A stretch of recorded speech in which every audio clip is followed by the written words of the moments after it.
Ang korporasyon ng Alon Technologies ay ang buong buhay ng aking ama, mula sa isang maliit na tindahan ng pagkukumpuni ng elektronika na nakatago sa likod ng isang makipot na eskinita sa Binondo. Itinayo niya ito ng pawis, luha, at dugo, isang teknolohikal na higante na ang halaga ay sinusukat sa daan-daang bilyong piso.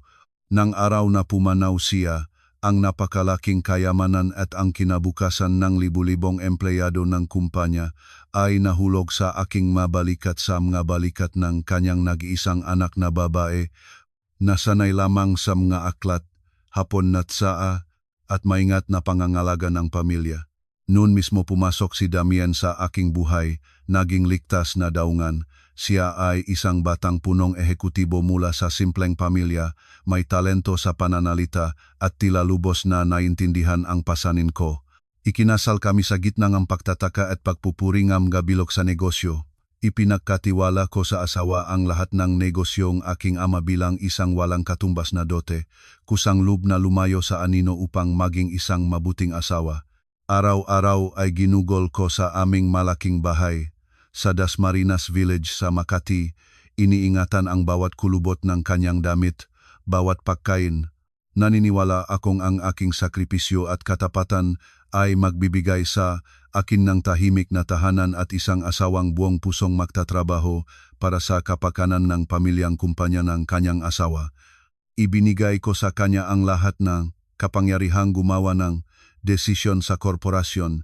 Iniwan para sa sarili ko sa papel lamang ang pamagat ng pinakamalaking stockholder. Ngunit hindi laging matuwid ang landas ng buhay, at ang kasakiman ng tao ay walang hangganan. Lumipas ang 3 taon. Ang mga business trip ni Damian ay nagiging mas madalas. Ang mga gabing bumabalik siya sa bahay na may amoy ng alak at ibang pabango ay dumami rin ng direktang proporsyonal sa kita ng kumpanya.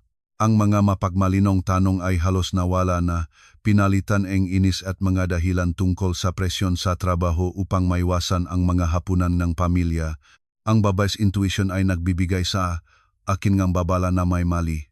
Isang lumang karunungan ang nagsasabi, kapag nakasama ang mag-asawa, walang bagay na hindi nila kayang harapin, ngunit kapag nagsimulang magtago ang isang lalaki, hindi na maaring pumikit ang isang babae. Nagpasya akong hindi naupong tahimik sa bahay at makikinig sa mga kasinungalingan. Gamit ang lumang koneksyon ng aking ama sa Departamento ng Human Resources, lumikha ako ng pekang resume at nag-apply para sa posisyon ng isang ordinaryong administrative staff sa aming sariling korporasyon. Nais kong makita ng aking sariling mamata kung paano pinamamahalaan ng aking asawa ang kumpanya, kung paano niya tinatrato ang mga empleyado, at kung anong uri ngang tao siya sa likod ko. Sa unang araw ng trabaho, itinago ko ang lahat ng aking mga mamahaling branded na damit. Nagsuot ako ang simpleng puting blusa na binili sa isang ordinaryong tindahan, may itim na pantalon, at maayos na tinali ang aking buhok sa mataas na bun gamit ang isang plastic na clip. Walang sinuman sa magandang gusaling, ito ang opisina, ang nakakilala sa akin bilang ang dating kilalang tagapagmana ng pamilyang Reyes. Ang umaga ay lumipas sa maliliit na gawain.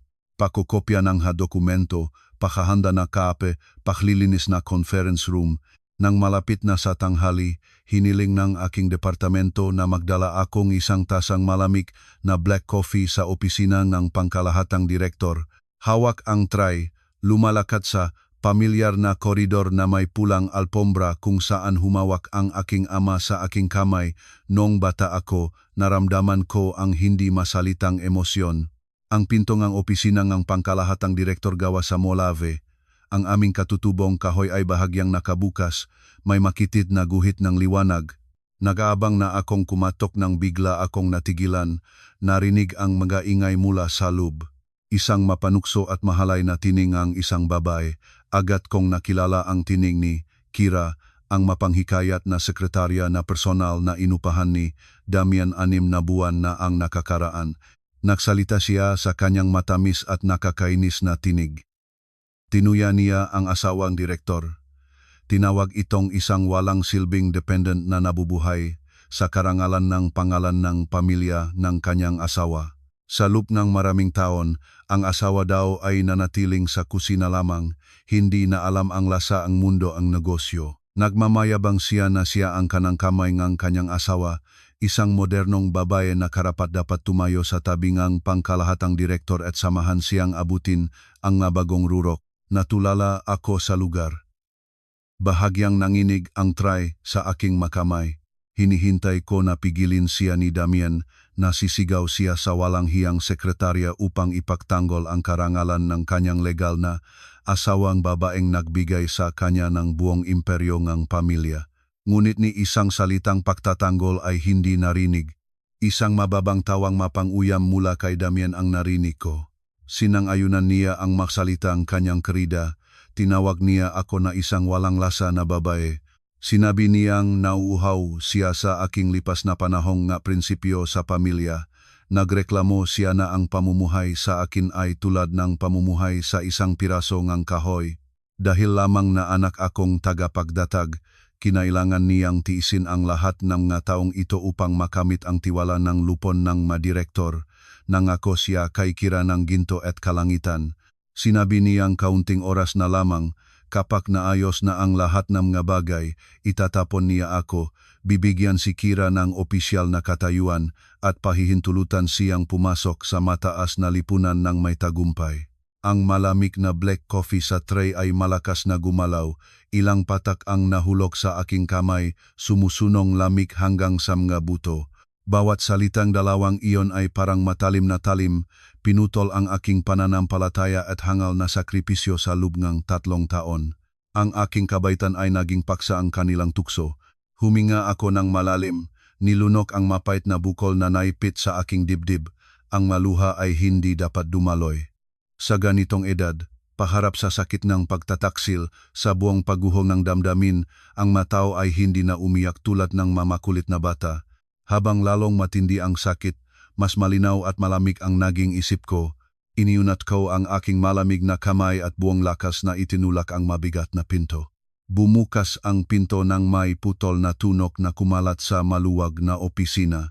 Ang dalawa sa loob ay nagulat at nagmadaling humiwalay sa isa't isa tulad ng mga magnanakaw na nahuli. Si Damian, nakakalambing pa lamang sa buhok ni Kira, biglang inalis ang kamay at nagunwaring inaayos ang damit, hinawakan ang lapel ng kanyang mamahaling Amerikano. Tumayo si Kira mula sa sofa, isang gulat ang lumitaw sa kanyang mukha na mabigat ang makeup, ngunit ilang segundo lamang ang lumipas nang makita ang aking ID bilang administrative staff sa aking dibdib. Agad niyang binalik ang kanyang mapagmataas na anyo at tumingin sa akin ng pababa. May tinggin na puno ng pagamak. Pumasok ako. Pinanatiling ganap na walang ekspresyon ang mukha, sadyang inibinaba ang nga mata sa sahig na nakaalpombra ang mamahaling tela. Perpektong ginagawa ko ang papel ngang isang mahiyaing empleyada na takot sa kapangyarihan ng mga boss. Lumapit ako sa malaking mesa at maingat na inilagay ang tasa ng black coffee sa coaster. Umubo si Kira, lumapit, at buong lakas na sinuntok ang mesang boss. Malakas na pinagalitan niya ako sa pinakamapagmataas na mga salita. Sinumbatan niya ang administrative department sa kapabayaan. Sinabi niyang pumasok ako sa opisina nang hindi kumakatok at humihingi ng pahintulot. Nawala akong nga mata para makita kung abala ang boss sa mahalagang bagay. Iwinagayway niya ang kamay, pinuna ang aking hitsura, sinabi na ang aking probinsyana at mahirap na anyo ay nagsisilang kapinsalaan sa elite na espasyo en opisina ng pangkalahatang direktor. Nagbanta siyang mag-ulat sa HR upang ibawas sa aking suweldo dahil sa kapabayaan. Mapagpakumbabang ibinaba ko ang ulo, bulong na humingi ng patawad at umatras ng 2 hakbang tulad ng isang empleyada na pinarurusahan. Sa sandaling iyon, habang iwinawagayway niya ang kamay patungo sa aking mukha, ang liwanag ng kristal na chandelier ay luminaw ng maliwanag mula sa singsing sa kanyang kaliwang kamay, tumusok sa aking mga mata. Itinaas ko ang ulo upang mas mabuting makita. Natigil ang aking mapaa na parang nagilo sa sahig. Ang buong katawan ko ay naging manhid mula sa tumusok na lamig hanggang sa kaibuturan ng aking mabuto. Sa kamay ni Kira ay isang malaking singsing na may brilyante ngunit hindi ito isang singsing na mabibili sa anumang alahas na tindahan.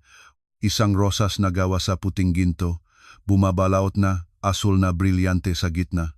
Bawat pinakamainit na linya na nakaukit na dahon at sanga ito ay isang disenyo na personal kong maingat na ginuhit sa maraming sunod-sunod na gabi.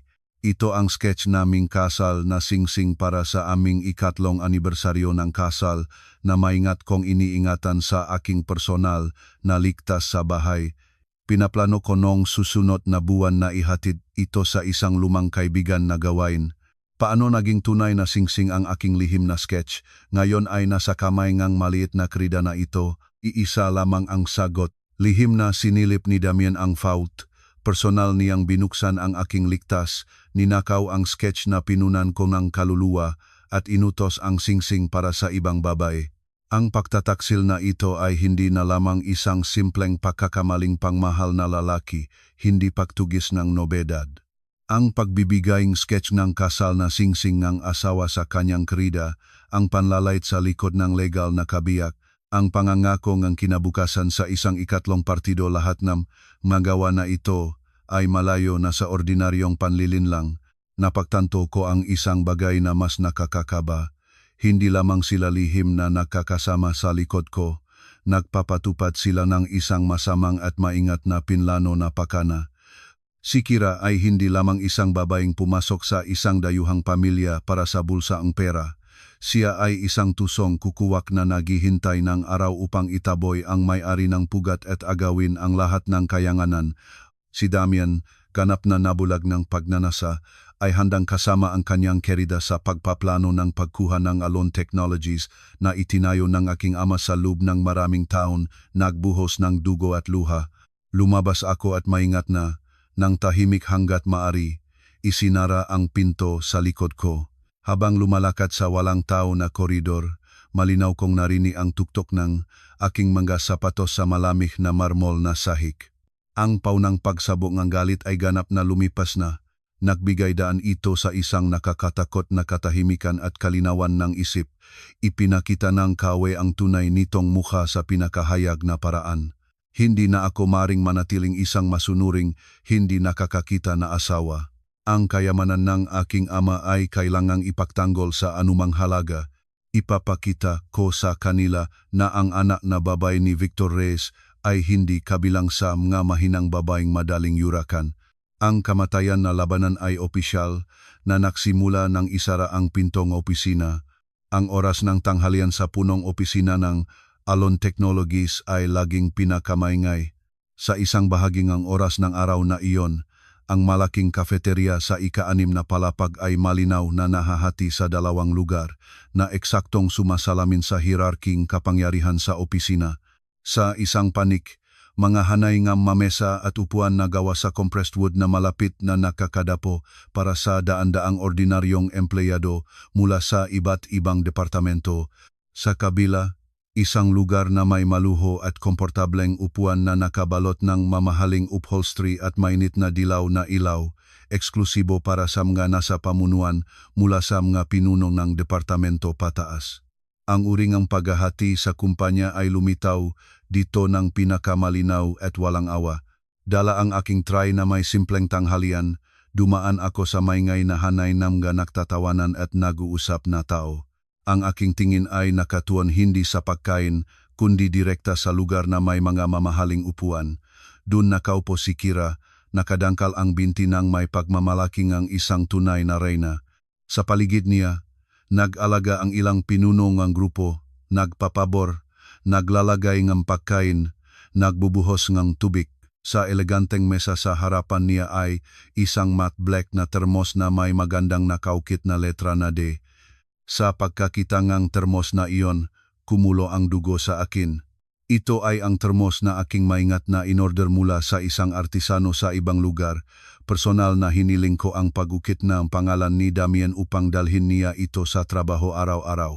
Ang katotohanan ang isang sekretarya ay hayag na may hawak ng napaka-personal na bagay ng pangkalahatang direktor sa kanyang mesa ng tanghalian sa harap ng napakaraming subordinates. ay isang walang hiya at napakalakas na pagpapahayag ng kanyang makarapatan. Hindi na sila nahihiya sa kahit sino, hayag na nagpapakita ng kanilang marumi na relasyon sa gitna ng araw. Huminga ako ng malalim upang pakalmahin ang aking pahinga at pabagalin ang tibok ng puso. Biglang binago ko ang direksyon at may tiwid na mga hakbang na lumakad direkta sa lugar para sa pinakamataas na pamunuan. Dumaan ako sa tabi ng mesa ni Kira at sadyang huminto. Lahat tingin sip-sip ay agad na napunta sa akin nang may ekspresyon iritasyon at paghamak. Isang ordinaryong empleyado ang nangahas na lumapit sa VIP zone. Ito ay pinakamahigpit na tabu dito. Walang pag-aalala, iniabot ko ang aking tray sa kalapit na walang tao na mesa, iniunat ang kamay, kinuha ang matte black na termos, binaluktot ang takip at lumunok ng malaki. Ang tsa ng sampahita sa loob ay mainit pa rin. Ang pamilyar na mapait na lasa na aking sariling niluto nang maaga sa umaga ay malinaw na naramdaman sa dulo ng aking dila. Ang kapaligiran sa paligid ay biglang nagyelo tulad ng isang malamig na agos na dumaan dito.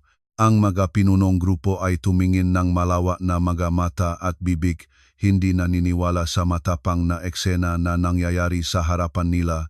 Lumaki ang mga mata ni Kira na may masining na pagkaka-makeup. Ang kanyang pinagandang mukha ay agad na namula sa galit. Ang kanyang pagmamahal sa sarili ay malupit na yurakan. Tumayo siya, iwinagaywe ang kamay at buong lakas na tinapon ang aking tray sa saig. Ang tunog na basag na pinggan ay umalingaw-ngaw sa buong malaking kafeterya. Ang napirasongan pagkain ay kumalat sa ceramik na sahig. Lahat ng maingay na kumakain na empleyado ay nagulat at lumingon. Ang buong cafeteria ay tahimik. Ang background music lamang ang tahimik na tumutugtog sa malayo. Bumaksak si Kira sa akin tulad ng isang ligaw na hayop. Nang hindi pag-isipan kahit isang segundo, binigyan niya ako ng isang malakas na sampal, tuyo at matalim na tama. Ang aking kaliwang pisngi ay agad na nagapoy, at isang tainga ay humuni mula sa lakas ng suntok. Natitisod ako at umatras ng kalahating hakbang upang mapanatili ang balanse. Matamis na lasa ng dugo sa bibig ko ay naghalo sa pait ng sampagitan at saa. Si Kira, nakalagay ang makamay sa baywang, itinuro akong daliri na may pekeng singsing na brilyante. Sumigaw siya sa akin gamit ang pinakamababa sa lipunan at disibilisadong maasalita. Tinawag niya akong walang halaga, maruming empleyada na nangahas humawak lang personal na pag-ari ng pangkalahatang direktor. Sumisigaw siya sa harap ng daan-daang nakapaligid na empleyado na ang tubig ay asawa niya, at isang tulad ko ay wala ni karapatang humawak kahit sa panlabas ng termos. Ang buong kafeterya ay naktago ang hininga. Walang sinuman ang nangahas magsalita kahit isang salita sa aking depensa. Tumingin sila sa akin ng may habag. Halo-halong takot sa ganap na kapangyarihan ng krida ng pangkalahatang direktor. Tumayo ako ng tuwid at dahan-dahang pinunasan ang dugo sa sulok ng aking bibig gamit ang likod ng aking kamay. Ang pisikal na sakit ay hindi ko pinansin. Sa kabaliktaran, ang sampal na ito, ang kawalang galang at kahangalan ni Kira ay umabot na sa kasukdulan nito at kanyang sariling makamay ang humukaying kanyang sariling hukay sa harap ng buong kawaning kumpanya. Ang karamihan ng mga empleyado ay hindi sinasadya na nagbukod-bukod na bumuong isang maliit na landas. Lahat ng mga tingin ay sabay-sabay na napunta sa mga lift.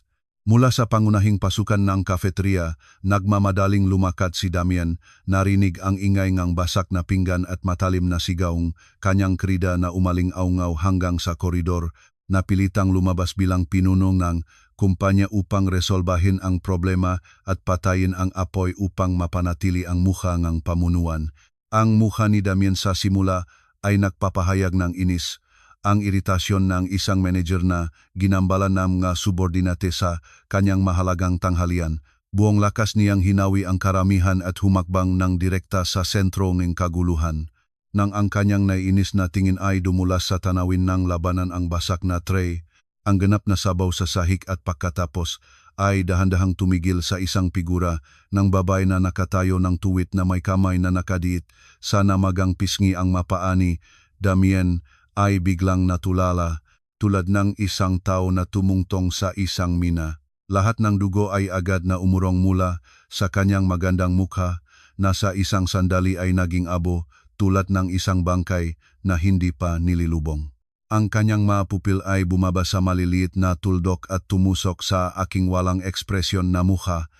Ang buong mataas na katawan ng mahalagang pangkalahatang direktor ay biglang naging estatwa, parang hukay sa gitna ng bulwagan. Ang kanyang pabagbag na kamay ay nagsimulang matinding manginig. Ang madaliri ay nanginginig na bumibitin mula sa sugdulang takot. Si Kira, ganap na nabinging ng galit at selos sa kapangyarihan, ay hindi napansin ang nakatatakot na pagbabago sa mukha ng kanyang minamahal. Nang makita ang kanyang matibay na suporta, mas lalong ginampanan niya ang papel ng biktima. Lumapit siya, nakabitin sa braso ni Damien, mapanukso na nag-aabot nagdibdib sa kanay ang balikat.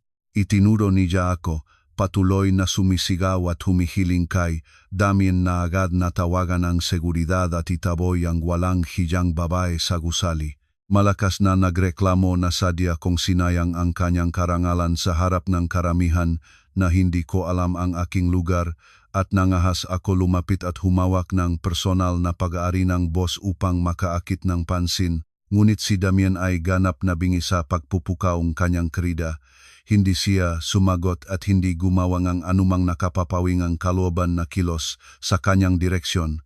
Siya ay tulad ng isang taong binibigyan ng kamatayan sa lalamunan. Ang kanyang malabi ay patuloy na gumagalaw, tulad ng isang isda sa lupa, ngunit hindi siya makagawang kahit isang malinaw na tunog upang mailigtas ang sitwasyon. Ang kanyang tingin na nakatuon sa akin ay punong sukdulang takot at pinakamalalim na kaguluhan. Lubos niyang naunawaan kung sino ang babaeng ito sa simpleng puting blusa na binigyan ng sampal ng kanyang krida sa harap niya. Sa gitna ng lahat ng kaguluhang ito ay hindi isang walang pangalang administrative staff. Ito ay si Elara Reyes, ang may-ari ng controlling stake ng korporasyon, ang tunay na Panginoon upuan ng pangkalahatang direktor kung saan mayroon siyang karapatang umupo at pinakamahalaga, ang kanyang legal at marangal na asawa, na siya ay tiyak na sa oras na ito ay matiyagang naglalagay ng mga bulaklak sa bahay ng naghihintay sa hapunan kasama ang asawa. Ibinaba ko ang kamay mula sa aking kaliwang pisngi, inilantad ang 5 pulang bakas ng nga daliri sa maputlang balat. Mataas na itinataas ang ulo, tumingin ako direkta sa kanyang baliw na gumagalaw na mga mata. Ang masulok ngaking malabi ay dahan-dahang lumakpas pataas, bumubuong ang malamig at mapanhamak na ngiti. Ang ngiting ito ay isang sentensyang kamatayan sa kanyang karera at karangalan. Hindi ako umiyak, hindi nagwala, hindi sumali sa labanan, hindi nakpunit ng damit. Tulad ng isang babaeng nawalan ng ulirat, ginamit ko ang aking matalim, parang talim, katahimikang eksaktong puputulin ang bawat pahintakot na nerbiyos ng manlilinlang. Umatras si Damien ng isang hakbang, nahirapang lumunok. Sa kanyang no ay lumabas ang mapata ng pawis. Ang kanilang marumi na laro ngang pagtatago ay tapos na. Ngayon ay oras ko na nakontrolin ang nakamamatay na laro na ito. Ang hangin sa kafeterya ay natensyon tulad ng isang panali na handang pumutok. Daan-daang tao, naghihintay nga hininga, ay sinusubaybayan ang bawat galawang absurdong drama na ito. Patuloy na nagtatampisaw si Kira sa kanyang minamataas na takong satiles, patuloy na inalog ang kamay ni Damien at nagmamadali sa kanya. Dapat niyang agad na magutos na palabasin ako upang magbigay nga aral sa iba. Nang makita na nakatayo si Damien tulad ng isang kahoy, may mukha na patay na puti at walang sinasabi, si Kira ay buong galit na tumapa at halos magbigay na uli sa akin ng isa pang sampal upang may buhos ang galit. Sa pagkakataong ito ay talagang nahintakutan si Damien. Napagtanto ang makakilakilabot na kahihinat na namalapit ng bumaksak sa kanyang ulo, ang kanyang instinct ng pagpapanatiling sarili ay nananaig. Buong lakas niyang hinila si Kira sa braso nang napakalakas na nawalan siya ng balanse at halos mahulog siya sa likod. Tiningnan ni Kira si Damien ng may pagtataka, tumayo at malakas na nagtalo, tinanong kung bakit niya siya pinipigilan na parusahan ang walang hiyang maliit na empleyada. Ang pagiging absurdo at walang hangganang pagmamataas ni Kira sa sandaling ito ay ginawa siyang pinakamasamang aktres ng murang komedya na ginawa siyang katawa-tawa. Itinagbo ko ang kamay. Isinilit ang isang kulot ng buhok sa likod ng tainga, itinuwit ang likod, at malakas na nagsalita. Ang aking masalita ay napakabagal at malinaw. Ang kanilang alingaw-ngaw ay sapat na malakas para marinig ng daan-daang empleyado na naktipon sa kafeterya ang bawat salita ng walang pagbubukod. Tumingin ako direkta sa mukha ni Kira at malakas na ipinaalaala sa babaeng ito na ang pamagat na asawa na ipinagmamalaki niya sa harap ng mga tao ay maagang at ganap na mali ang kanyang pag-angkin. Matibay kong idineklara na ang legal na asawa na pangkalahatang direktor na si Damian Santos ang nag-iisang pangalan na nakasulat sa sertipiko ng kasal na inisyu ng Estado at ang tanging legal at opisyal na manugang ng pamilyang Santos ay isang ganap na ibang babae at siya, sa katunayan, ay isang walang hiyang ikatlong partido lamang na sumisira ng pamilya ng iba. Sa anong legal na batayan hinihingi niya ang pagpapaalis ng isang empleyado dito? Sa anong kapangyarihan siya kumikilos tulad ng isang reyna sa Alon Technologies na parang ito ay kanyang personal na ari-arian? Ang karamihan nga empleyado ay agad na sumabog. Ang bulong at sismisan ay tumaas, tulad ng isang ginawang ulang pugad. Ang impormasyong ibinigay ko ay higit sa imahinasyon ng maordinaryong manggagawa. Ang matingin na dati ay nagpapahayag ng simpatya sa akin ay ngayon ay napunta sa kinakira ng may pag-usisa, pagamak at hayagang panlalait. Ang katayuan ng magiging ginang na maingat niyang itinayo na gumagastos ng pera sa pagsusuway ng mga tao ay sa isang iglap ay nagkalat sa mga piraso nga kahihiyan na sumugat sa kanyang reputasyon. Si Damian ay napagabangan ng ang kanyang mga ngipin ay nagtatampal sa isa't isa, hindi na siya nangahas na tumingin sa aking mamata.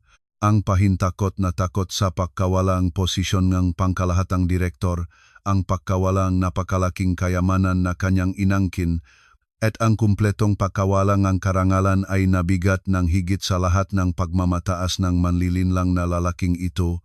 Kahit buong pag-alap na sumisigaw si Kira at umiyak, humihiling ng paliwanag mula sa kanya, mahigpit na pinigilan ni Damian ang pulso ng kanyang kerida, tulad ng bakal na sipit at hinila siya palabas ng cafeteria, tulad ng isang kriminal na nakatakas mula sa malaking sunog na sumusunog ng lahat sa landas nito.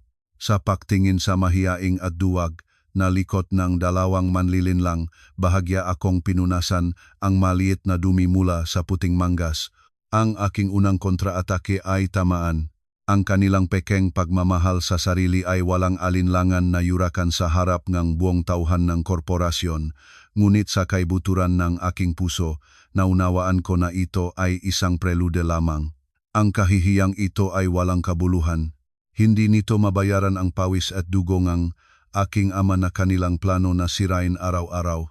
Lumingon ako at may pagmamalaki at kumpiyansang lumakad ng palayo sa pamamagitan ng pinakamagulang na karamihan, handa para sa susunod na hakbang ng legal na bitag. Nang ang makapahintakot na siluet ni Damian at Kira ay nawala sa likod ng makapintuan ng lift, ang kafeterya ay hindi pa rin makabawi mula sa pakabigla. Ang punong administrative officer na si Anna Petrasio ay nakmadaling lumabas mula sa karamihan. Hinawakan ang aking kamay at hinila ako sa isang tahimik na sulok malapit sa fire exit. Si Anna Petrasio ay isang babaeng nasa kalagitnaan ng buhay na nagtrabaho sa Alon Technologies mula sa pinakaunang nga araw nang nagsisimula pa lamang ang aking ama sa negosyo. May malambot siyang karakter, lagi siyang nagsisikap para sa kapayapaan at pagkakaisa. At sa buong kanyang buhay sa trabaho ay sinisikap na maiwasan ang anumang salungatan sa mapanganib na mundo nga intriga sa korporasyon. Binitawan niya ang aking kamay, malalim na bumuntong hininga. Sa kanyang mukha ay makikita ang sukdulang pag-aalala at simpatya.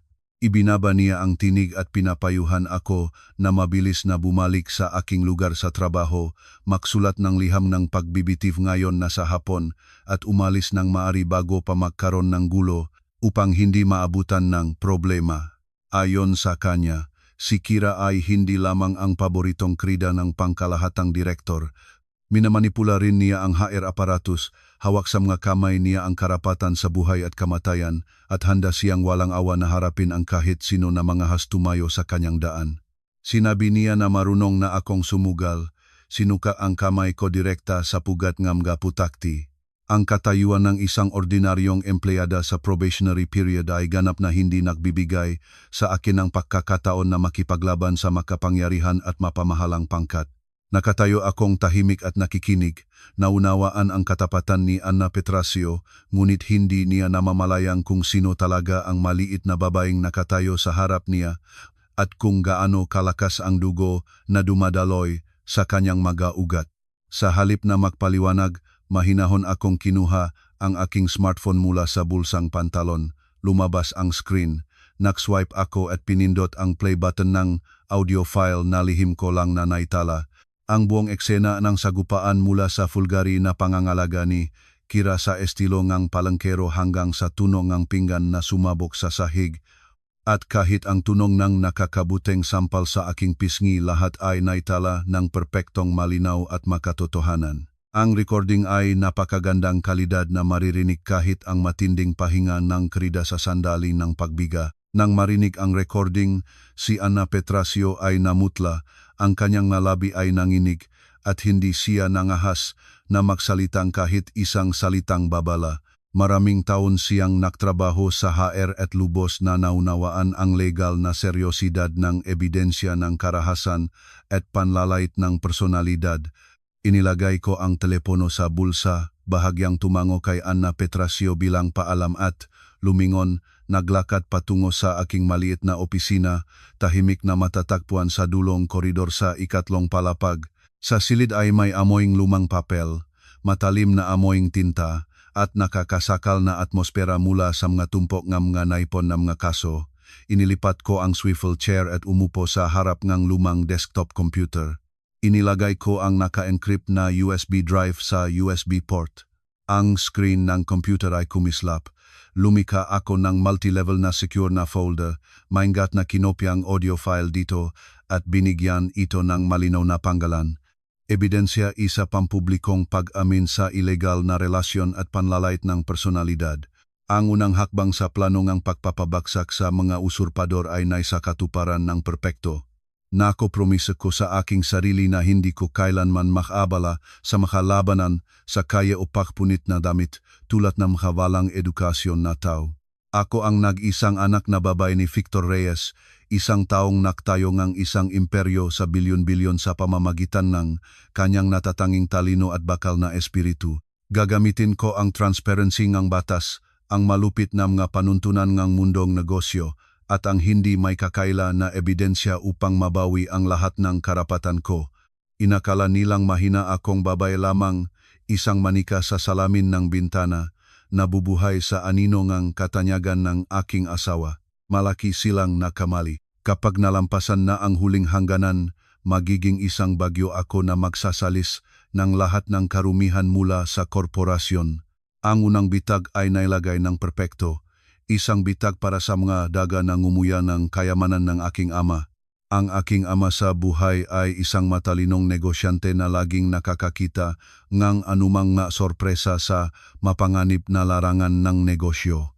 Bago siya namatay mula sa malubhang sakit, lihim niyang tinawag ako sa kanyang opisina at ibinigay sa akin ang system administrator account ng pinakamataas na antas isang digital na naka-encrypt na susi na ang pag-iral ay hindi alam kahit ng kasalukuyang IT.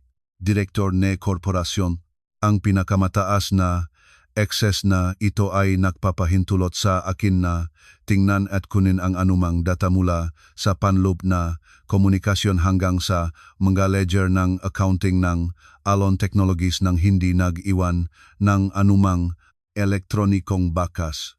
Nang kabina nagparahong araw, nang walang nasa administrative department, umupo ako ng mag-isa sa mahinang sinding sulok ng silid.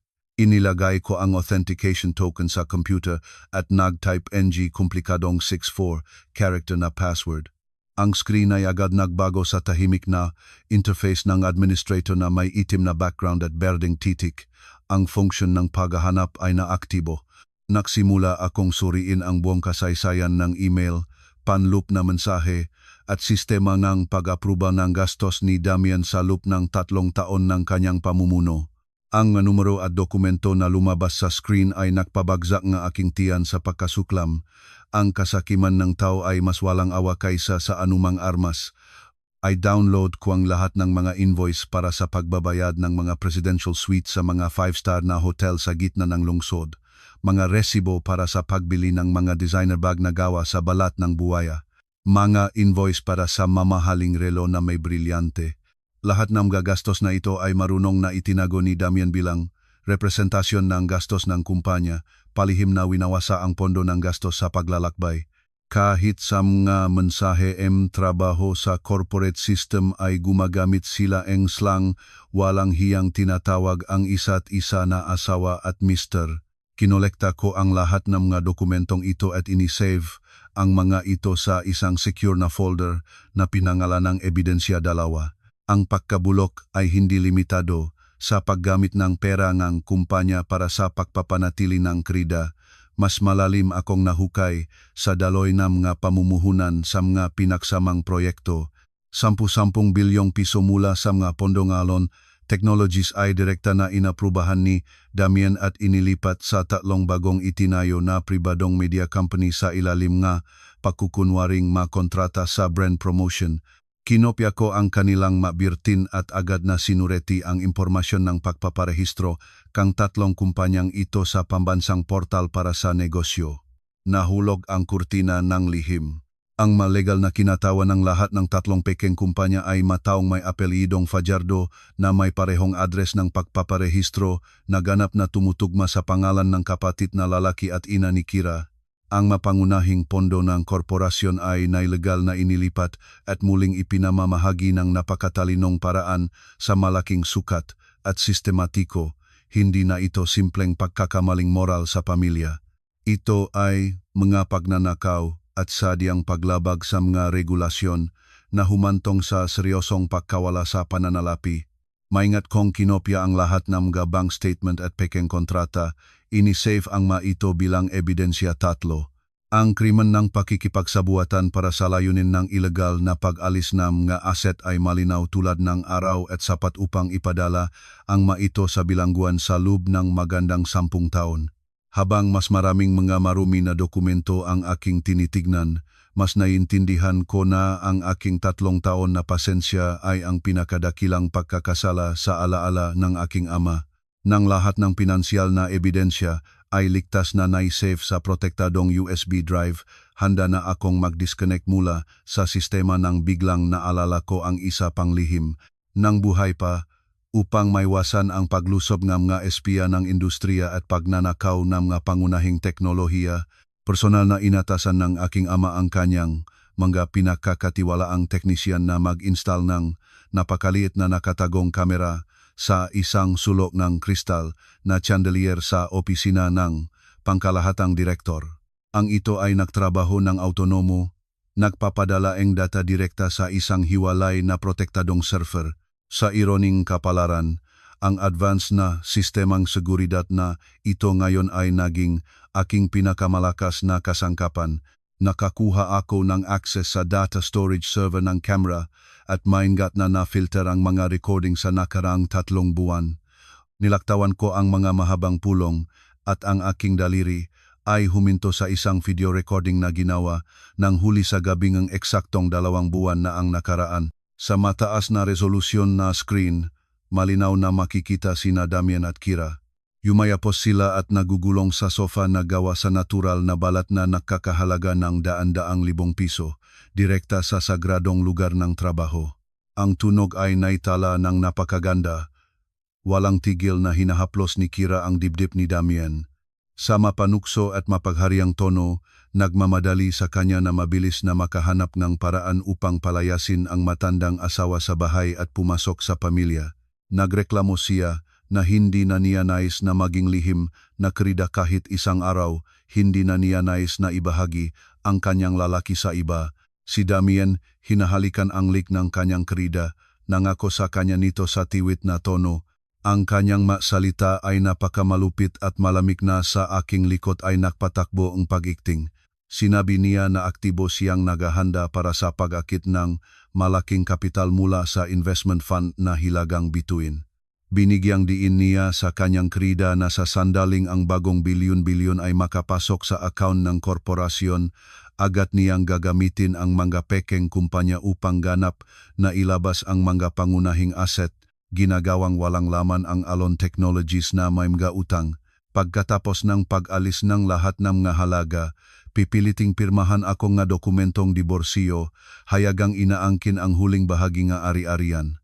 Tinawag niya ang kanyang legal na asawa na isang mangmang na hadlang na kailangang alisin. Ang 15 minutong video recording na ito ay ang pinakamalupit na ebidensya na hayop na ambisyon. I-save ko ang buong video file sa mataas na resolution at pinangalanan itong ebidensya 4. Sa pagtingin sa patay na itim na screen ng computer, naramdaman ko na anumang simpatya o nga natitirang damdamin bilang mag-asawa na mainit pa sa aking puso ay nasunog hanggang sa abo. Walang lugar ang pagpapatawad. Kinuha ko ang USB drive mula sa slot at maingat na itinago ng malalim sa lihim na bulsang aking bag. Ang bitag ay nailagay sa lahat ng mga landas. Oras na upang mangolekta ng malaking ani at ilabas ang mga kriminal upang sagutin nila ang lahat ng kanilang nagawa. Nang maksimulang dumilim, naksimulang makilaw ang makaposte sa makakaya ng Maynila. Pagkatapos ng trabaho, hindi agad ako nag-order ng sasakyan papunta sa mansion sa Dasmariñas. Huminto akong taxi at direkta pumunta sa isang pribadong tea house na matatagpuan sa isang tahimik na kalye na lunod sa anino ngang lumang puno sa gitna ngang lungsod. Sa loob, sa isang espasyo na may bango ngang sandalo at pinongtsa, naghihintay na sa akin si Abogado Miguel Suarez sa isang mesa sa likod na sulok. Si Tito Miguel ay hindi lamang isang may karanasang abogado sa mundo, NG negosyo. Siya ay isang matalik na kaibigan ng aking ama, dumaan sa apoy at tubig kasama niya mula sa mga unang mahirap na araw ng pagtatatag ng negosyo. Kasalukuyan siyang nangunguna sa independent na legal na departamento na Alon, responsible para sa katarungan at transparency sa buong korporasyon. Pumasok ako sa pribadong silid, tumango bilang pagbati sa kagalang-galang na tiyo, at pagkatapos ay maingat na inilagay ang USB drive na may lihim na data sa mesa. Sa tahimik na tinig ay maikling ikinuwento ko sa kanya ang lahat ng nakakasuklam na insidente ngayong tanghali at hiniling sa kanya na ilagay ang USB drive sa kanyang laptop upang personal na basahin ang pinansyal na ebidensya at video recording. Ang tahimik, may karanasang tingin ng matandang abogado ay unti-unting nagbago sa sukdulang galit. Habang tinitingnan niya ang makopya ng mga tuso na paglilipat ng pra at lalo na nang narinig niya ang tungkol sa malupit na mga intensyon ni Damian mula sa video, buong galit na sinuntok niya ang kanyang malagong kamay sa mesa. Pinagsabihaan niya si Damian bilang isang walang utang na loob na nilalang, isang taong dumudura sa balon na pinainom niya, nagpainit ng ahas sa kanyang dibdib. Mahinahon akong nagbuhos ng tasang mainit na tsaa at ibinigay sa kanya sa dalawang kamay, pinanatili ang katibayan at kalma. Inilahad ko ang aking plano ng napakalinaw, na walang lugar para sa awa. Unang layunin, si Damian ay dapat umalis sa Alon ng walang dala, na babayaran ang lahat ng pagkawala. Ikalawang layunin, opisyal kong ibabalik ang aking katayuan bilang majority stockholder at makukuha muli ang buong kontrol sa korporasyon bago ang round ng pag-akit ng pamumuhunan. Huling layunin, ihanda ang mga dokumento para sa pagsasayos ng kriminal na kaso upang dalhin sina Kira at ang kanyang mga kasabwat mula sa network ng mga pekeng kumpanya sa harap ng korte. Si Miguel Suarez ay walang alinlangang sumasang-ayon. Sa kanyang mga mata ay lumitaw ang pagtataka sa tapang ng kanyang maliit na pamangkin. Nangako siya na hindi matutulog sa buong gabi upang personal na i-draft ang petisyon ng diborsyo ng pabor sa isang panik na may pinakamahigpit na mga kondisyon at ihanda ang isang lihim na ulat para sa audit committee kumpanya na may kahilingang i-freeze ang mga asset. Napagkasunduan naming ang mapagpasyang suntok ay ibibigay sa isang emergency board meeting na tatawagin para sa maagang umaga ng susunod na araw. Yumuko ako bilang pasasalamat kay Tito Miguel at umalis sa tea house na may isipan ng isang mandirigma na naghahanda para sa pinakamalupit na labanan sa kanyang buhay. Ang relo ay eksaktong idinagdag ang 10 oras ng gabi. Huminto ang taksi sa harap ng malalking bakal na pintuan ng Maluho at Gren na bahay sa Dasmariñas Village. Ang bahay na ito ay minsan ay isang pugad kung saan ako nangarap, ngunit ngayon, nang itulak ang pinto at pumasok sa loob, naramdaman ko lamang ang nakakapagtusok na lamig.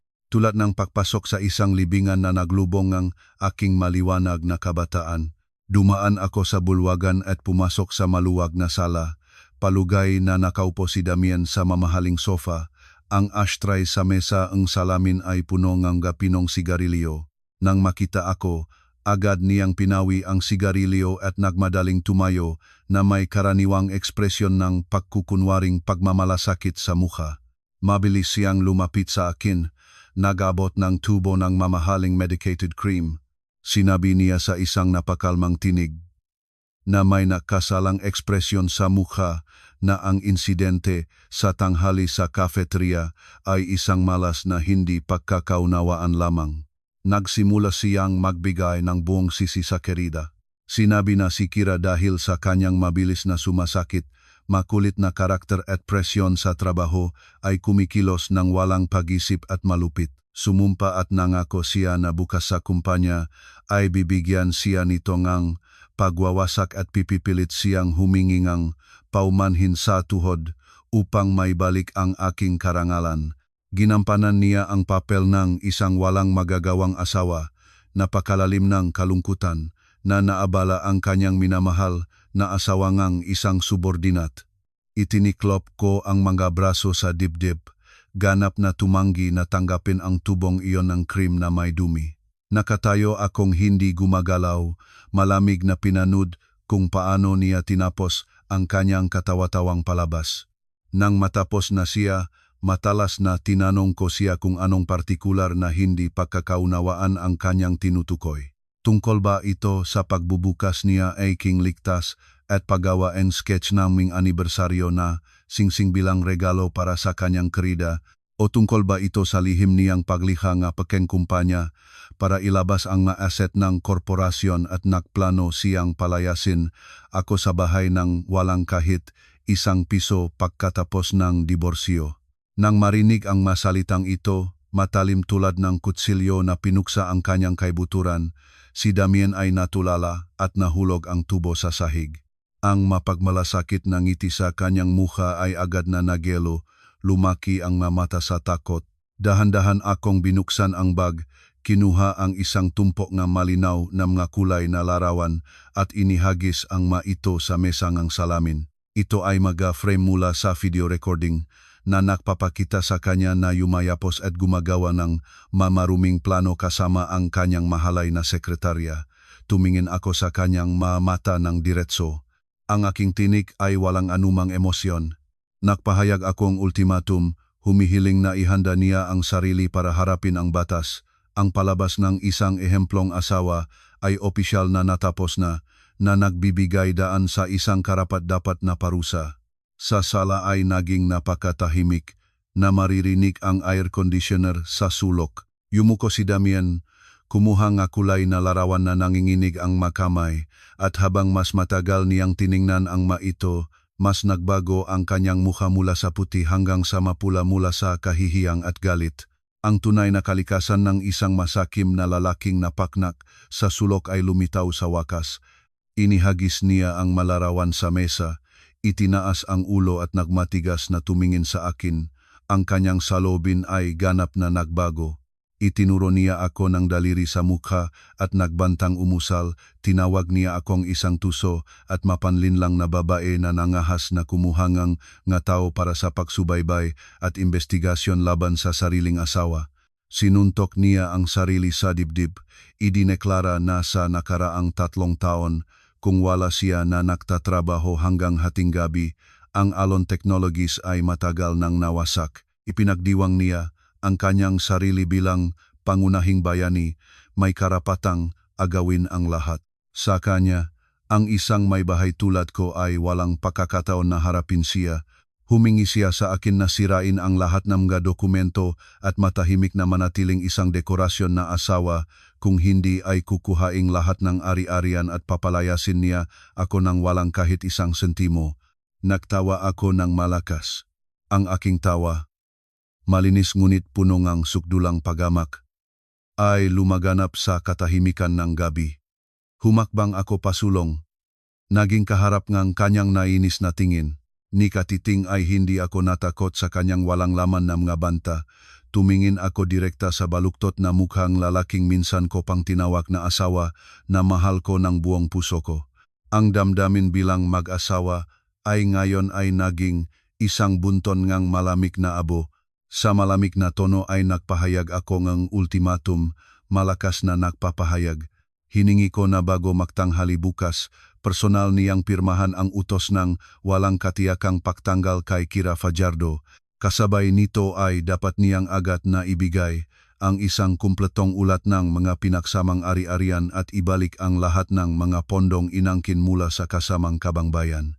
Kung gagawin niya ito, isa sa alang-alang ko ang posibilidad ng mapayapang diborsyo upang mapanatili sa kanya ang nga natirang mukha sa harap ng nga empleyado.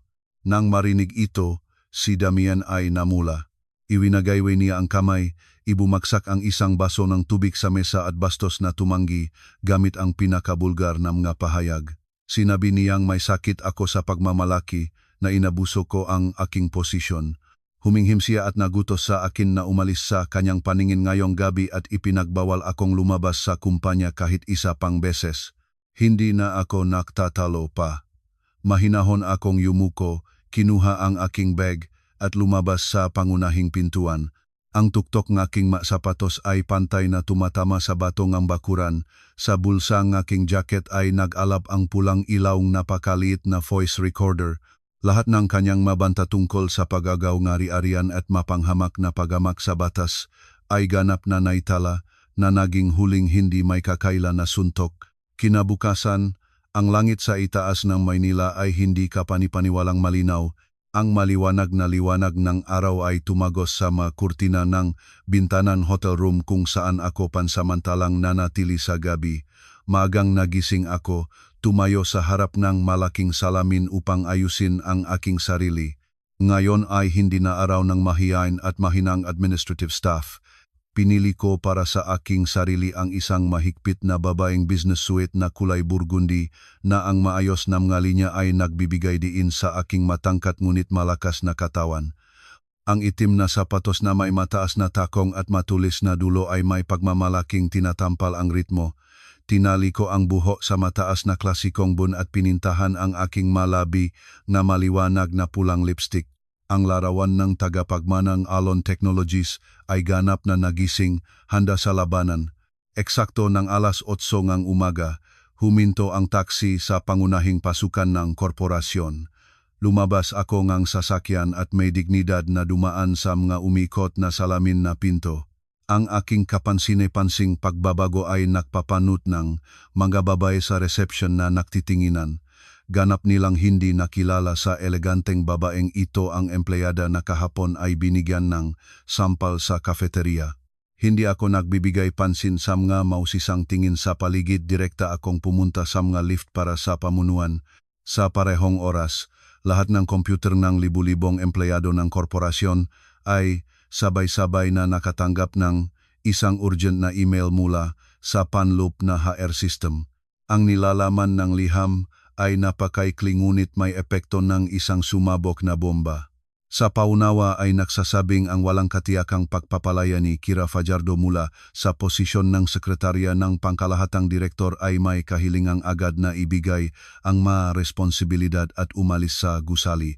Ang kaganapang ito, tulad ng isang bomba na itinago sa isang tahimik na lawa, ay nakpalabas ng lahat ng departamento. Sa lahat ng lugar ay narinig ang alingaw-ngaw ng masismisan. Ngunit hindi rito nagtapos ang lahat. Ang sistema ay nagpadalang pangalawang paunawa na tinutugunan lamang ang pinakamataas na pamunuan. Si Abogado Miguel Suarez bilang pinuno ng independent na legal na departamento ay opisyal na nagpadala ng kahilingan para sa isang emergency board meeting. Sa umaga rin ay nakabold na pulang kulay ang dahilan ng pulong, pagsasaalang-alang sa moral na anyo at pinansyal na responsibilidad ng pangkalahatang direktor. Ang tunay na bagyo ay bumagyo, winalis ang lahat ng pakukunwaring ang pekeng katahimikan. Lumabas akong lift sa pinakamataas na palapag kung saan matatagpuan ang malaking conference hall ng lupon ng direktor. Ang koridor ay walang tao, ang alingaw-ngaw lamang ng aking mga hakbang ang maririnig. Sa mga kamay ko ay hawak ang isang folder ng matigas na itim na karton, puno ang hindi may kakaila na ebidensya na maingat naming inihanda ni Tito Miguel sa buong gabi. Ang aking puso ay tahimik at may kumpiyansa na tumitibok. Huminga ako ng malalim ng malamig na hangin, mataas na itinataas ang ulo at pumunta sa mga kahoy na pinto, dalawang malalaking dahon, pinalamutian ng eleganteng ukit. Sa likod ng mga pintuan na iyon ay ang pugat ng mamanlilinlang at doon ko balak ibalik ang katarungan para sa aking pamilya. Ang administrative assistant na nagbabantay sa pasukan ng conference hall ay nagmukhang labis na nalito nang lumabas ako.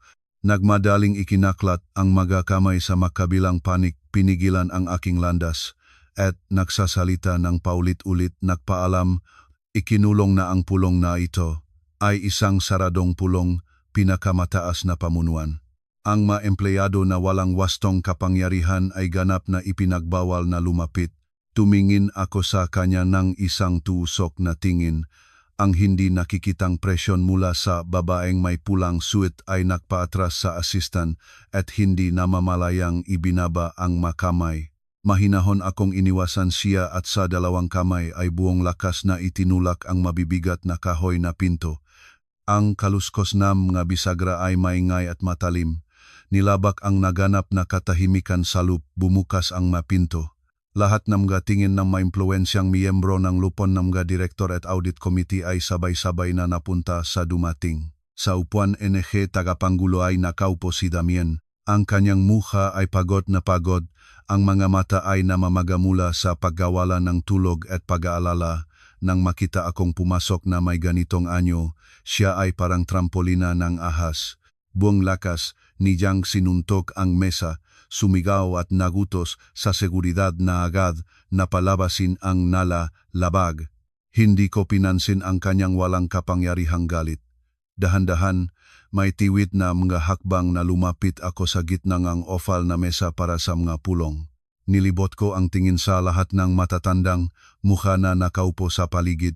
Karamihan sa kanila ay mga malalaking stockholder, mabeterano na kasama ng aking ama sa pamamagitan ng lahat ng kahirapan sa pag-unlad ng kumpanya.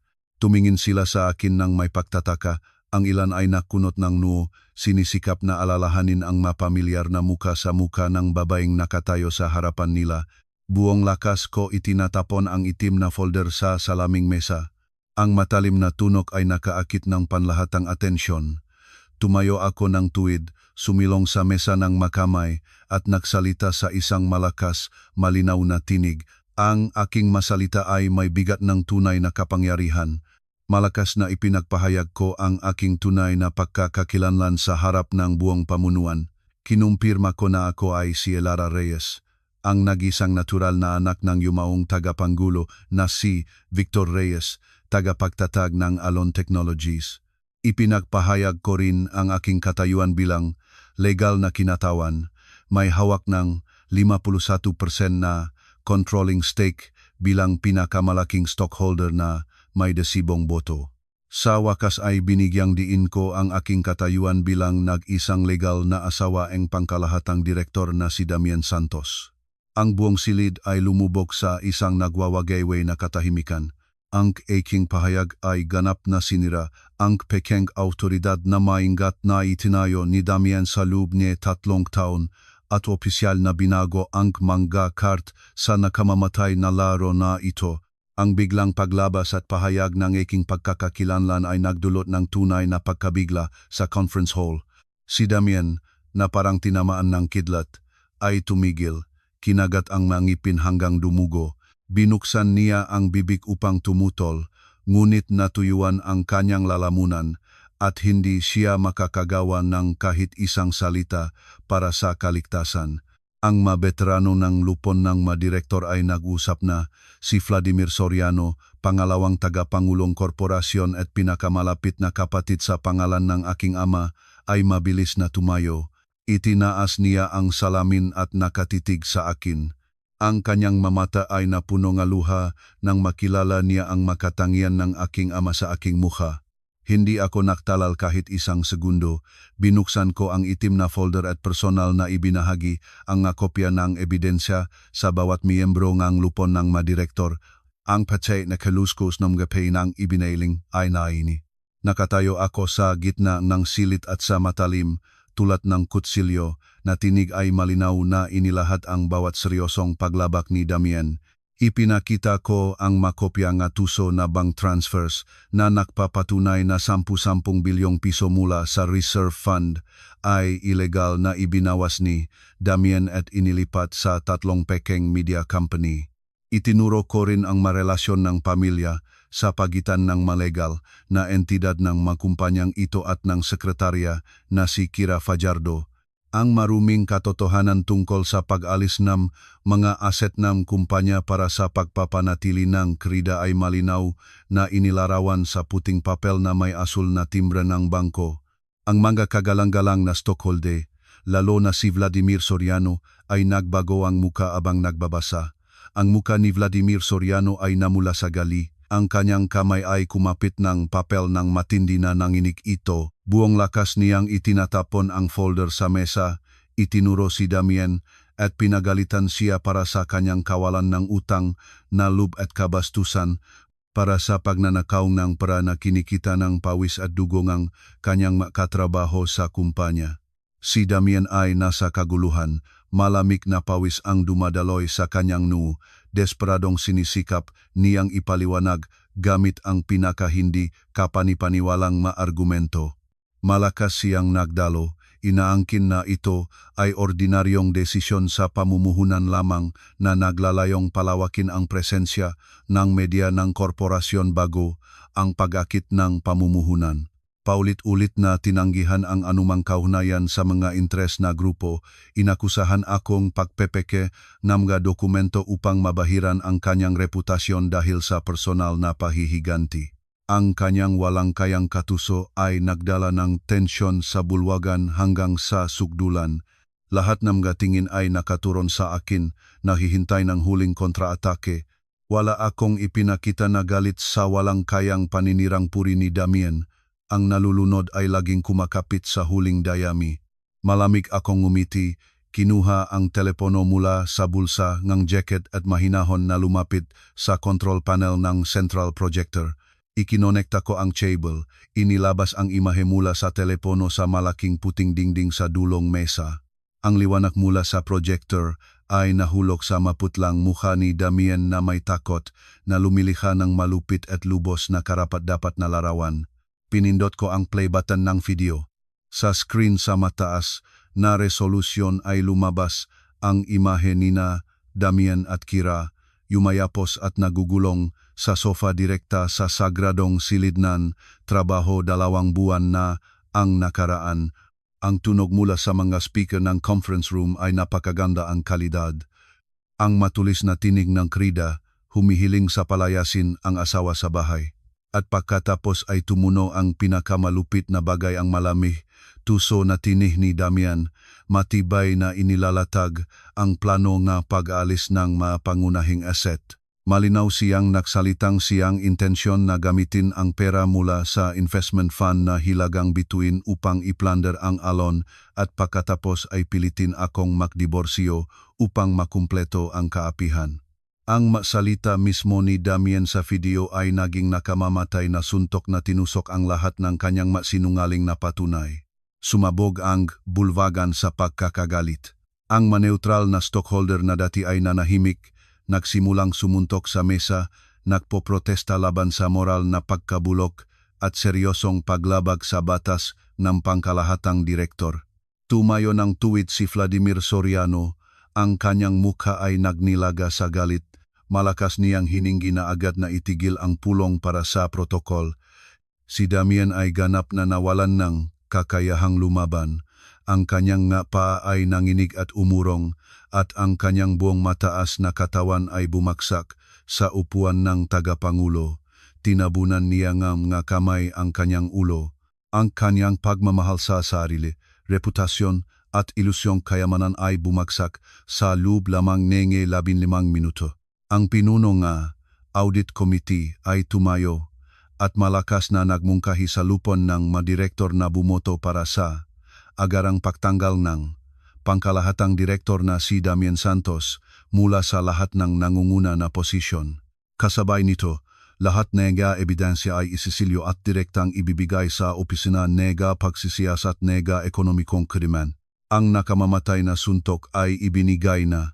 Ang manlilinlang ay opisyal na nakatanggap ng karapat-dapat na parusa para sa kanyang makrimen.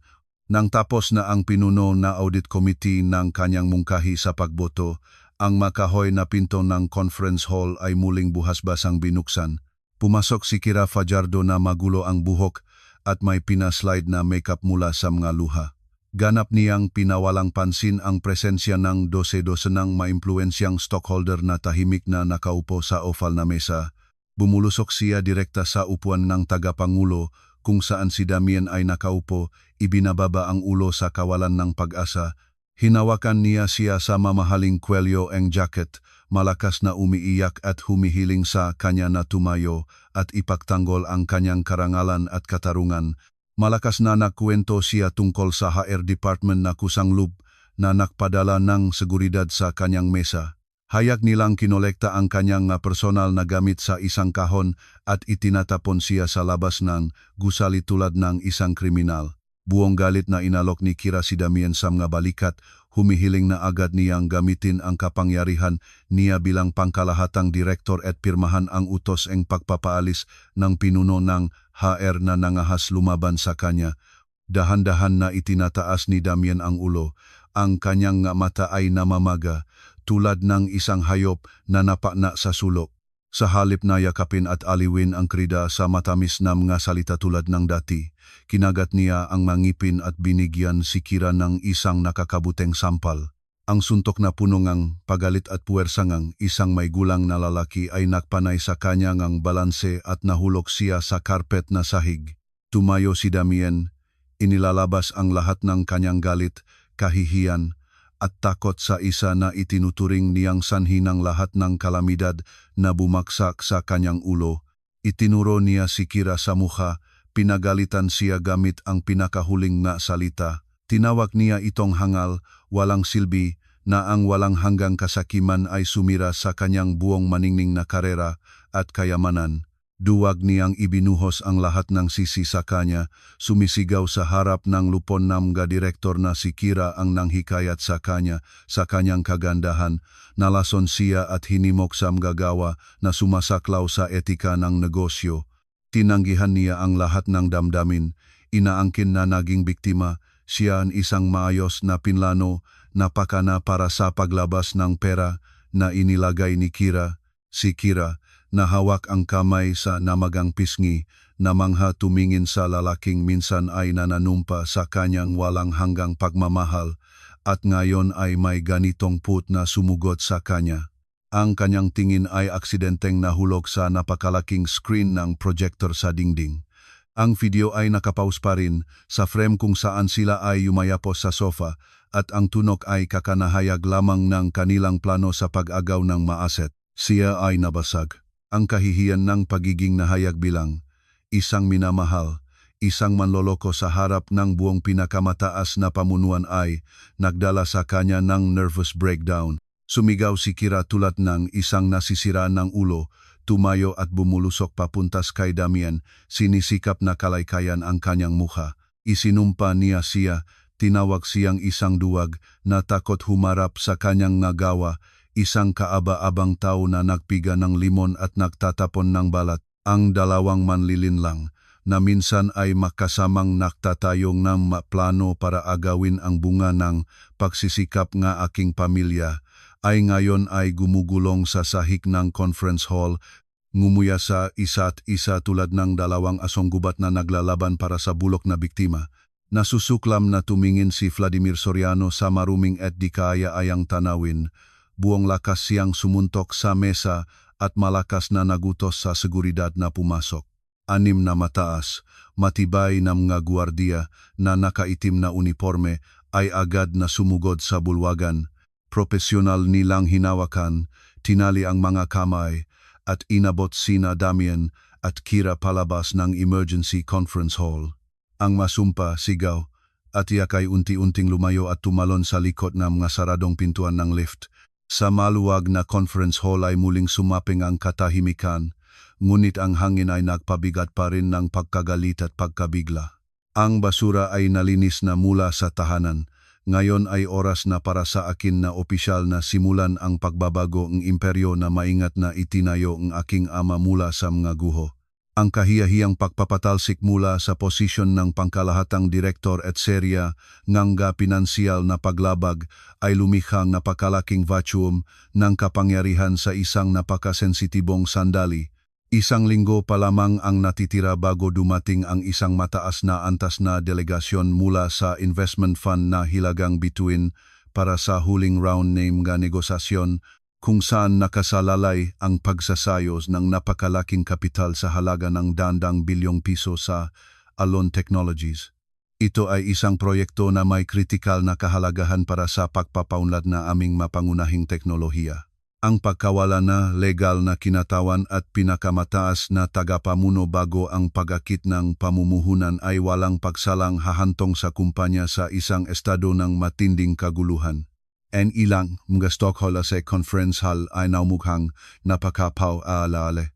Nag-usap-usap sila, natatakot na ang multi-billion peso na transaksyon ay mabibigo dahil sa kakilakilabot na personal na iskandalo na kakanahayag lamang. Mahinahon akong lumapit, tinipon ang folder ng ebidensya mula sa salaming mesa, pagkatapos ay tumayo at tinahak ang buong lupon ng mga direktor sa may tiwit na tinig at mga kilos na namana mula sa malakas na entrepreneurial na dugo ng pamilyang Reyes.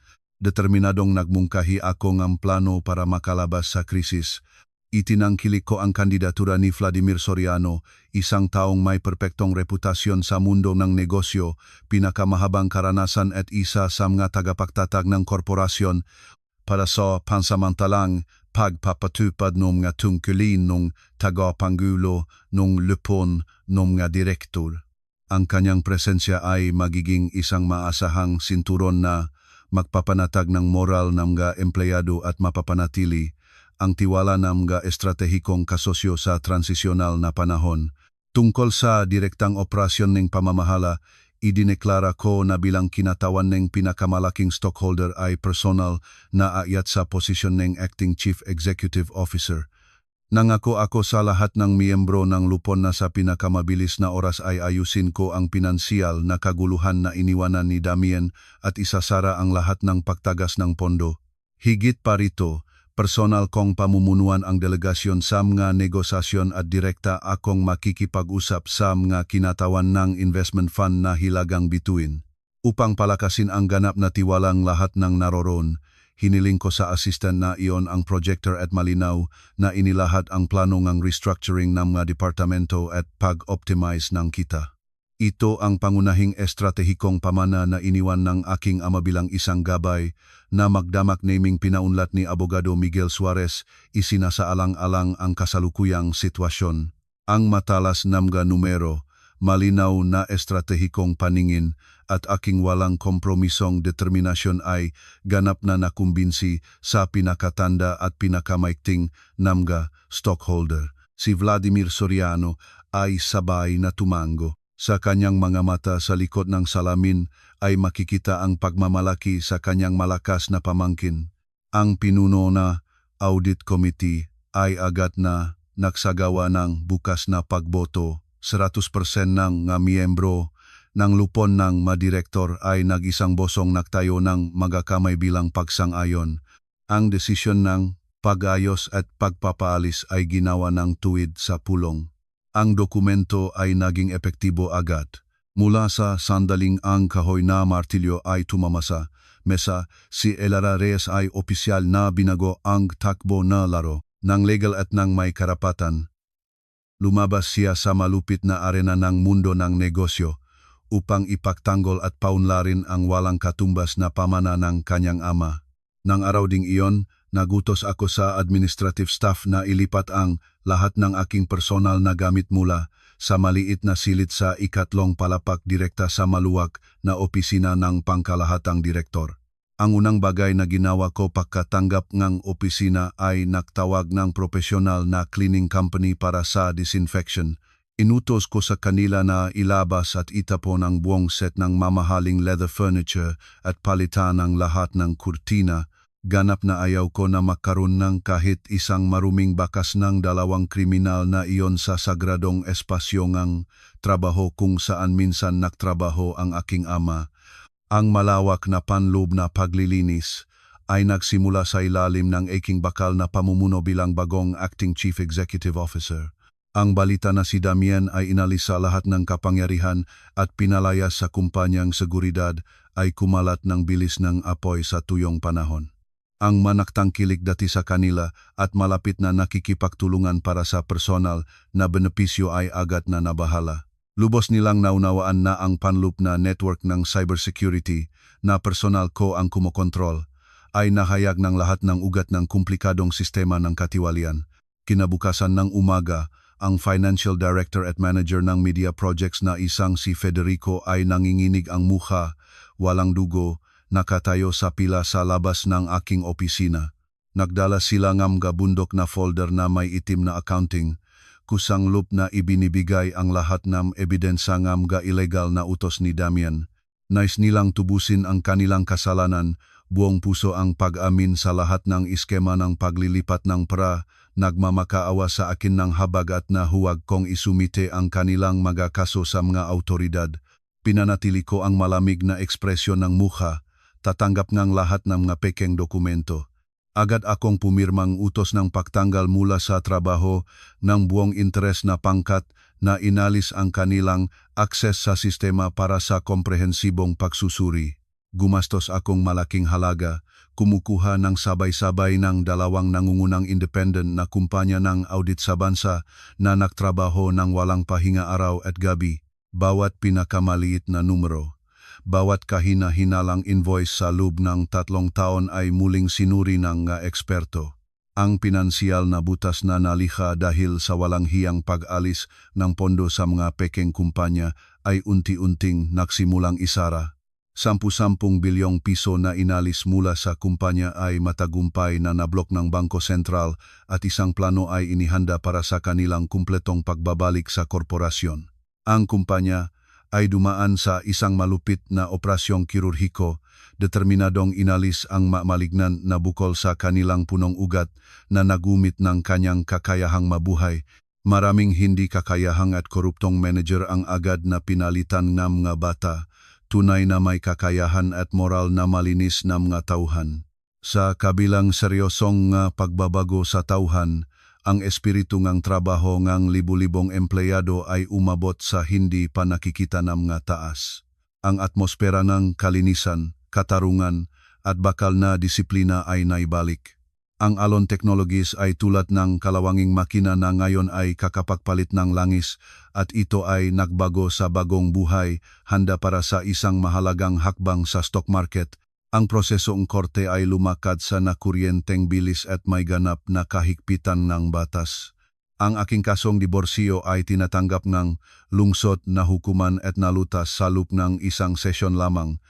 Sa aktibong suporta ni Abogado Miguel Suarez at ng hindi may kakaila na ebidensya ng karapatan at lihim na pag-alis ng pinagsamang ari-arian, si Damien ay napilitang umalis halos walang dala. Inalis ng hukuman ang lahat ng kanyang makarapatan sa mansyon sa Dasmariñas Village. Bukod dito, isang napakalaking utang ang nahulog sa kanya dahil inutusan ng hukuman na magbayad ng kabayaran para sa moral na pinsala, paghihirap ng kaluluwa at ibalik ang lahat ng personal na pondo na kanyang inangkin. Ngunit ang tunay na trahedya para sa isang masakim na tao ay hindi natapos sa civil court. Agad pagkatapos ng pagsasayos ng proseso ng diborsyo, ang opisina ng pagsisiyasat ng ekonomikong krimen ay pumasok. Isang desisyon ang ginawa upang simulan ang kriminal na kaso. Nasuotan si Damian ng mga posas. Siya ay inaresto batay sa mga singil ng pang-abuso ng tiwala sa layuning magnakaw ng ari-arian ng mamamayan at sadyang paglabag sa mga regulasyon ng Estado na nagresulta sa espesyal na malubhang kahihinatnan. Sa bukas na kriminal na proseso ay wala na ang dati niyang arrogance at pagmamataas ng dating makapangyarihang pangkalahatang direktor. Si Damien, na nakasuot ng guhit na damit ng bilanggo, na patangkad ay nakatayo, yumuyuko sa harap ng hukuman. Ibinaba niya ang ulo, hindi nangahas na itaas ang mamata sa kahit sino. Nang basahin ng hukom ang sentensya 15 taon ng pagkabilanggo ang kanyang malupit na kasama na si Kira Fajardo ay hindi rin nakaiwas sa mga lambat ng katarungan. Ang detalyadong investigasyon ay nahayak na siya ay isang pangunahing link sa paglihang network ng mga pekengkumpanya, pamamakang nga selyong estado at pagtanggap ng mga komersyal na suhol mula sa mga subkontraktor. Ang maluhang buhaya, mapag-away at mga reklamo tungkol sa kanyang kapalaran sa hukuman ay hindi nakatulong sa kanya nahugasan ang kanyang kakilakilabot na mga krimen. Sinuntok ng hukom ang martilyo at sentensiyahan si Kira ng 10 taon ng maximum security na may pakawala ng lahat ng karapatang sibil. Ang dalawang dating walang hiyang nagbabanta ang kalikasan gamit ang mapanlinlang na pamamaraan upang manakaw ang pawis at luha ang aking pamilya ay sa huli ay nagbayad ng napakamahal na halaga sa kanilang kabataan at kinabukasan na lubong sa likod ng malamig ng mga pader ng bilangguan. Ang kasamaan ay pinarusahan, ang katarungan ay nagtagumpay sa pinakaganap at walang awa na paraan. Lumipas ang 1 taon ng eksakto mula ng araw na ang bagyong panlub na paglilinis ay dumaan sa korporasyon. Sa ilalim ng aking matatag na pamumuno, salamat sa pinong estratehikong pag-isip at determinasyon, ang alon ay hindi lamang ganap na nalampasan ang krisis kundi naging mas malakas kaysa dati. Ang matinding manegosasyon sa investment fund na hilagang bituin ay nagwakas sa isang kamanghamanghang tagumpay na higit sa lahat ng mainaasahan at nagdala ng napakalaking kapital na nagpahintulot sa amin na mapaunlad at mailunsad sa merkado ang isang teknolohikal na superproduction na pinangalan ng Aurora. Ito ay isang bagong henerasyon ng ma-intelligent microchip na may integrated artificial intelligence na dinisenyo at nilikha ng matalino at makamay ng Pilipinong inhinyero. Ang paglabas ng produktong ito ay nagmarka ng isang makasaysayang pagliko, may pagmamalaking inililista ang pangalan ng korporasyon sa teknolohikal na mapa ng Asya. Ang press conference na nakatuon sa paglulunsad ng bagong produkto ay organisado ng may malaking kamangha-mangha sa pangunahing bulwagan ng Philippine International Convention Center. Ang ma-flash ng daan-daang kamera ng mga mamahayag, mga nangungunang ahensya ng impormasyon ay hindi huminto kahit 1 segundo. Lumabas ako sa sentral na pulpito sa gitna ng malakas na palakpakan ng maraming estratehikong kasosyo at empleyado, nakasuot ng espesyal na iniayos para sa akin na piling puting business suit. May kumpiyansang ngumiti ako at malakas na ipinakita ang natatanging katangian at praktikal na paggamit ng microchip na Aurora. Ang makapangyarihang charisma, mahinahon na paraan, at malinaw na paningin ng tunay na babaeng tagapangulo ay maliwanag na nagliwanag. Ganap na naging wala ang lahat ng masamang pagdududa sa tunay na kakayahan ng tagapagmana. Nang matapos ang presentasyon ng mateknikal na katangian, isang veteranong ekonomikong mamamahayag ang matapang na tumayo at nagtanong tungkol sa mga malupit na personal na bagyo na aking hinarap sa nakaraang panahon. Nakatayo sa harap ng daan-daang tao na naghihintay ng sagot, mahinahon akong tumingin sa nakaraan. Bahagya akong ngumiti, tumingin direkta sa lens ng kamera, at matibay na idineklara na hindi ko pahihintulutan ang aking sarili na matukoy o masira dahil sa isang nabigong kasal o mababang pagtataksil. Ang makahirapan at pahihirap ay isang patunay lamang na nagpapatigas ng bakal na karakter at katatagan ng isang leader. Nang gabi na iyon, pagkatapos ng matagumpay na pagsasayos ng seremonya ng pagtanggap, bumalik ako sa aking silid ng trabaho sa pinakamataas na palapag ng tower. Tahimik akong nakatayo sa harap ng panoramik na bintana mula sahig hanggang kisame, hawak ang isang baso, lumalunok ng maasim na pulang alak at tumitingin sa lungsod na nakabalat sa libo-libong mailaw sa ibaba. Sa gabi, ang agos ng mga sasakyan sa ibaba, nagtatakbo dito at doon, ay tulad ng isang walang patid na agos ng malikhaing buhay. Sa pagdaos ng napakaraming makapag-akyat, pagbagsak, at masakit na makaganapan, biglang napagtanto ko ang isang napakalalim na katotohanan. Ang pinakamaasahan at ligtas na suporta para sa isang babae sa lipunang ito ay hindi ang mawalang laman na pananumpa ng malalaki o manipis na pahina ng sertipiko ng kasal. Ang pinakamakapangyarihang sandata para sa pagtatanggol ng sarili ay ang pinansyal na kalayaan, malinaw na isip, at ang kakayahang may pagmamalaking bumanghon mula sa abo upang bawin ng sariling mga kamay ang sariling imperyong kaluwalhatian.